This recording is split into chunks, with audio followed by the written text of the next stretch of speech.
Good morning, friends. Welcome to new video of the Real Underwriter Insurance Academy. आज हम एक topic पे बात करेंगे जो अप्रैल 2024 में जो डी टैरिफिंग अनाउंस हुआ था रेगुलेटर के एंड से, और उसके बाद में इंश्योरेंस कंपनी से कुछ पॉजिटिव चीज़ें एक्सपेक्टेड थी।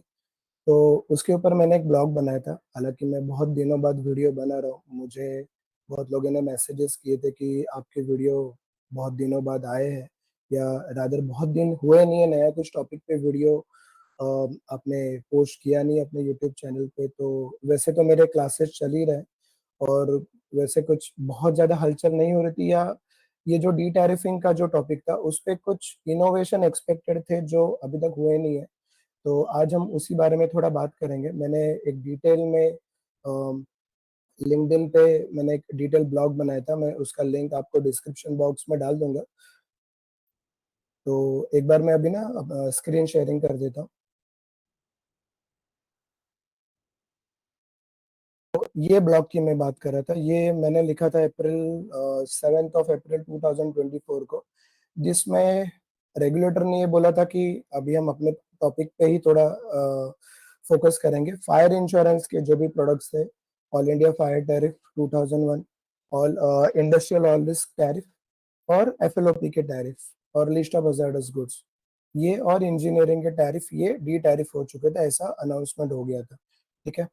तो इसमें एक्सपेक्टेड ये था कि प्रोडक्ट्स में कुछ इनोवेशन आएंगे। तो मैंने एक डिटेल ब्लॉग यहाँ पे लिखा था, जो मैं एक बार रिपीट अभी कर देता हूँ। ये ऑलरेडी लिंक मैं अभी डाल दूंगा डिस्क्रिप्शन बॉक्स में।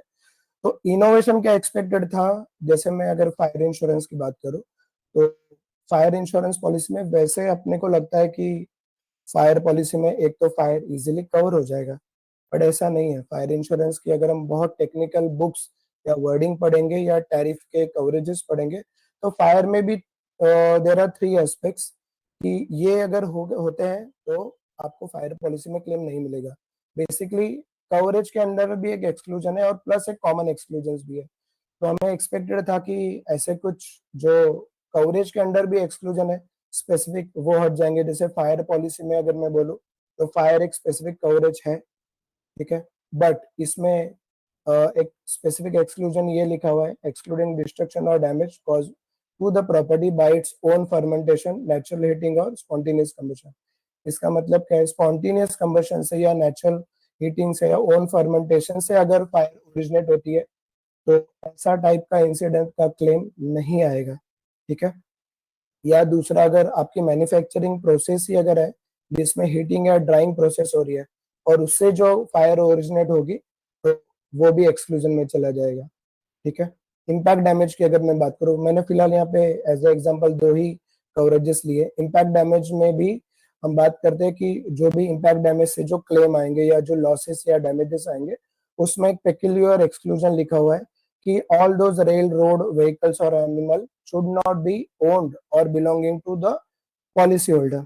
हालांकि इसका एड ऑन कवर है, बट अगर ये एड ऑन कवर लेना अगर कोई ब्रोकर या एजेंट भूल गए, तो वो टाइप का क्लेम नहीं इंश्योरेंस कंपनी एक्सेप्ट करेगी। तो मेरी यही एक्सपेक्टेशन थी कि ऐसे जो छोटे मोटे जो फाइन प्रिंट्स है, जो यूजुअली कोई डिस्कस करता नहीं है, या इसका जो बायबैक कवर या एड ऑन कवर अवेलेबल है, हम इसको पॉलिसी वर्डिंग का ही अगर हिस्सा बना देंगे, तो पॉलिसी होल्डर के लिए बेटर हो जाएगा। सो अगेन यहाँ पे भी ये कुछ फिलहाल हुआ नहीं है। प्लस हमने और भी दो तीन चीजों पे बात की थी। Losses occurred due to static charge, inherent vice और स्पॉन्टेनियस कंबशन, ये जो एक्सक्लूजन है, अगर इसको आप रिमूव कर पाएंगे तो अच्छी बात हो। दूसरा एक इनोवेटिव पॉइंट मैंने सजेस्ट किया था कि आप जो एओजी पेरिल्स है, फ्लड, अर्थक्वेक, साइक्लोन, टाइफून, ठीक है, इसके लिए वैसे भी कंपलसरी फुल लॉस लिमिट लेनी पड़ती है। बट अगर कोई क्लाइंट एक्सपेक्ट कर रहा है कि फ्लेक्सा पेरिल्स के लिए उसको थोड़ी छोटी लॉस लिमिट चाहिए, ठीक है, डिपेंड अपॉन द पीएमएल, तो ये एक अलाउड होना चाहिए। Third very important point, reinstatement value basis for newly purchase machine और depreciated market value basis settlement for second hand machinery. ये दोनों क्लॉजेस आइडियली कोई इंश्योरर अलाउड करता नहीं है सिंगल पॉलिसी में। ठीक है, बिकॉज इंश्योरर बोलता है कि आप एक ही बेसिस लो क्लेम्स का। तो यूजुअली या क्लाइंट के फेवर में जो जाता है वो रीइंस्टेटमेंट वैल्यू बेसिस जाता है। तो ये मेरा सजेशन था कि ये दोनों क्लेम सेटलमेंट बेसिस पॉलिसी में अलाउड होने चाहिए। ठीक है। नेक्स्ट ये एक सजेशन था कि लेसर डिडक्टेबल। डिडक्टेबल यूजुअली आपके मिनिमम 5% से शुरू होते हैं।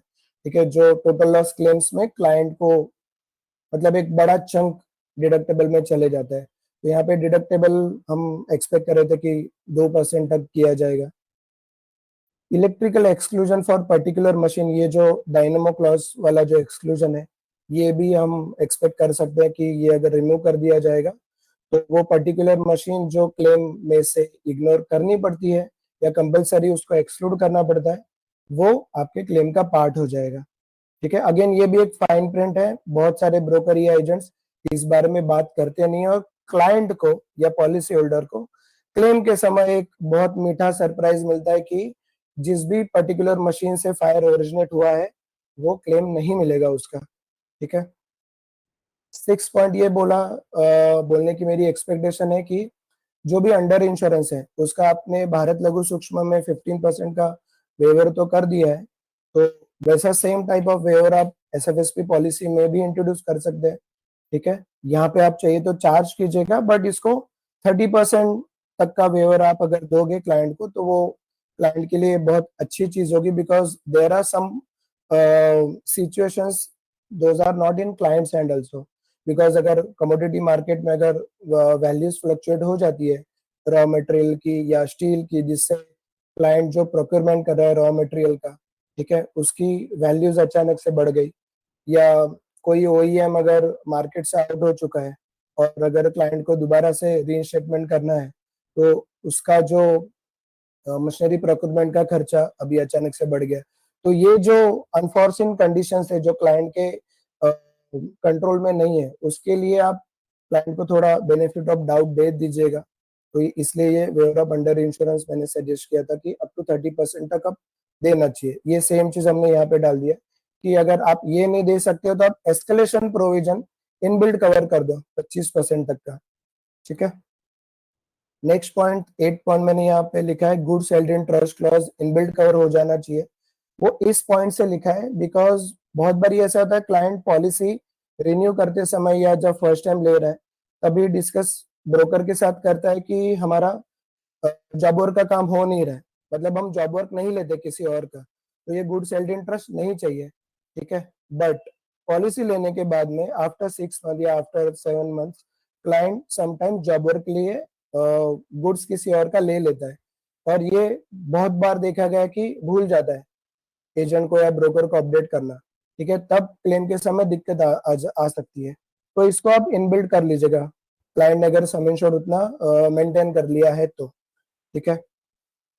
9th वाला पॉइंट बहुत रेयर है, को इंश्योरेंस क्लॉज वाला, बट ये जो आपके मेगा पॉलिसी जो क्लाइंट्स लेते हैं वो हमेशा ये डिस्कस करते हैं कि ये वाला पॉइंट आप हो सके तो रिमूव कीजिएगा।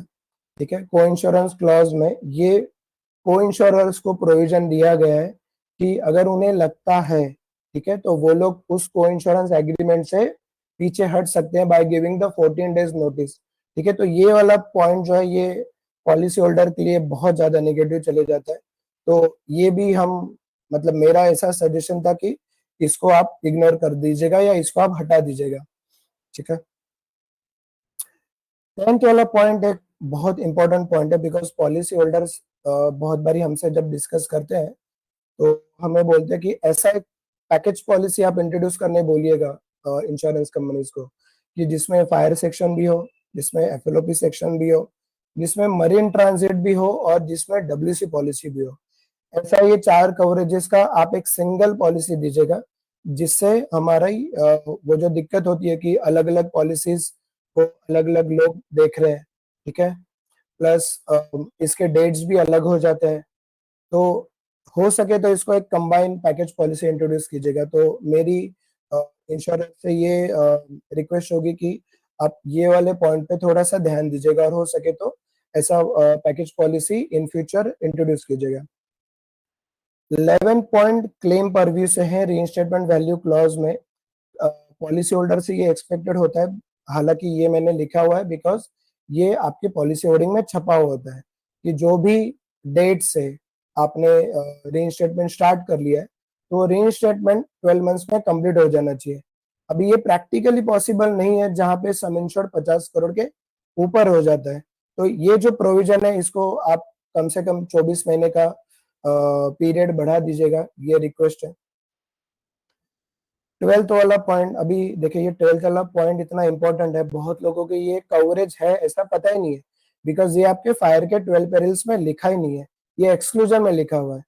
ठीक है, तो मैं पढ़ लेता हूँ ये। Coverage for machinery and equipment temporary removed for repair, cleaning, renovation और any similar purpose for period not exceeding 60 days. तो ये एक्सक्लूजन में लिखा है कि कोई भी मशीन अगर 60 दिन से ज्यादा पीरियड के लिए फैक्ट्री के बाहर चले जाती है तो वो पॉलिसी स्कोप से हट जाएगी।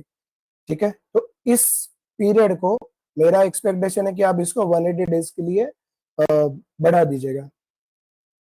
चलो, ये थे प्रॉपर्टी के। अभी इंजीनियरिंग इंश्योरेंस के कुछ पॉइंट्स हम डिस्कस कर लेते हैं।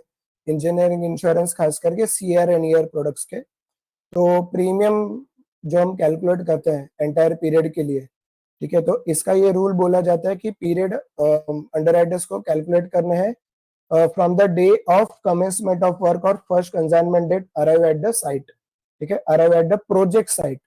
ठीक है, बहुत बारी ये देखा गया है, बहुत बारी नहीं, 100%, जब तक बैंक की एंट्री नहीं होती है, ठीक है, बैंक का लोन नहीं लिया जाता है, आपका जो प्रिंसिपल है, ठीक है, वो पॉलिसी लेता नहीं है। ठीक है, समटाइम्स वो 6 महीने बाद पॉलिसी लेता है, समटाइम वो 1 साल के बाद पॉलिसी लेता है। जब भी उसको बैंक लोन की जरूरत पड़ती है तो बैंक उनको कंपलसरी बोलती है कि अगर आपको लोन चाहिए हम आपको लोन दे देंगे, बट आप पॉलिसी लीजिएगा और पॉलिसी में हमारा नाम डाल दीजिएगा या वो पॉलिसी हमें सबमिट कर दीजिएगा।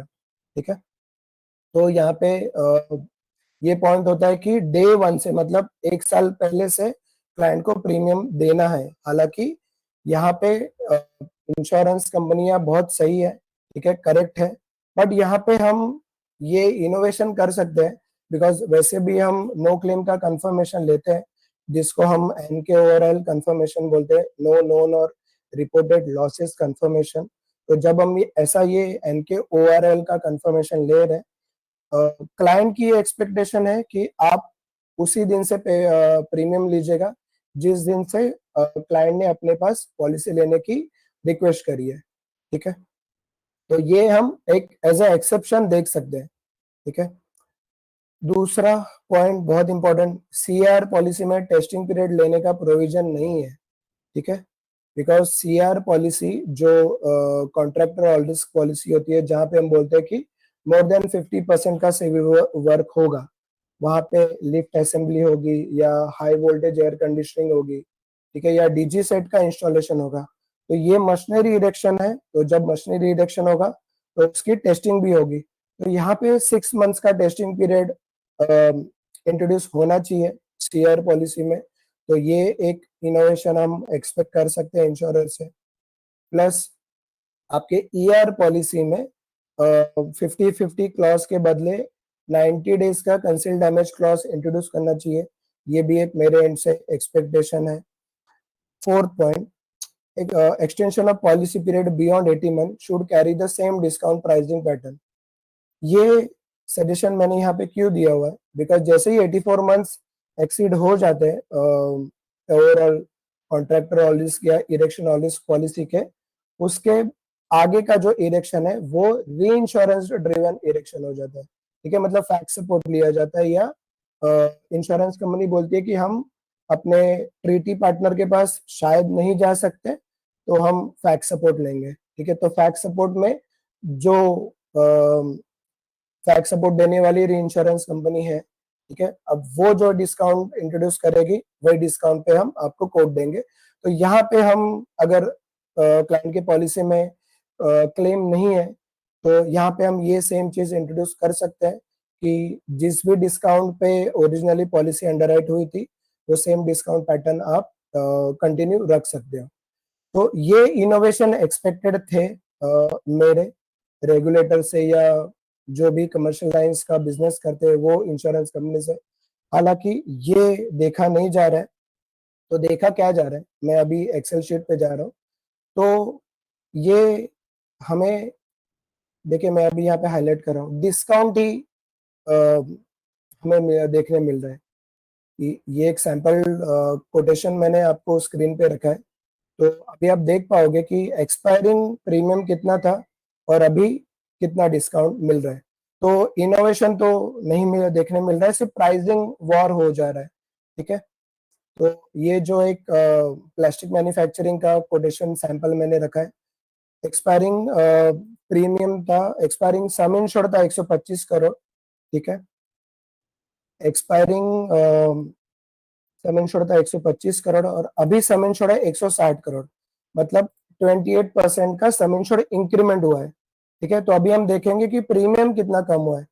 तो एक्सपायरिंग प्रीमियम था 17 करोड़ 97 लाख रुपीस। ठीक है, and with that increment in some insured of 28%, still client is getting the 16.6% premium reduction, because ये जो हम प्रीमियम की बात करें यहाँ पे डिस्काउंट लास्ट जुलाई में 15% था as per the previous practice. अभी ये डिस्काउंट परसेंटेज थोड़ा बढ़ रहा है। ठीक है, और ये मैं जून के प्रपोजल की बात कर रहा हूँ, तो 64%। मैं अभी अगर आज की बात करूं तो ये डिस्काउंट पैटर्न 70% या 70% तक जा रहा है। तो इसमें क्लाइंट का फायदा तो है, नो डाउट। क्लाइंट का 16% प्रीमियम रिड्यूस हुआ despite there is a 28% increment. But ये होने के बावजूद there are customers who are not happy, because clients की एक्सपेक्टेशन है कि कवरेजेस में कुछ इनोवेशन हो। तो मेरा सारे इंश्योरेंस कंपनीज को यही रिक्वेस्ट होगा कि आप ये डिस्काउंट थोड़ा 5-10% कम भी दिया चलेगा, बट कुछ कवरेजेस में आप इनोवेशन कीजिएगा। तो that's it from my side for today's topic. आपको अगर आज का वीडियो कैसा लगा, अगर अच्छा लगा तो लाइक करके प्लीज अपने दोस्तों के साथ शेयर कीजिएगा। ठीक है, थैंक यू सो मच।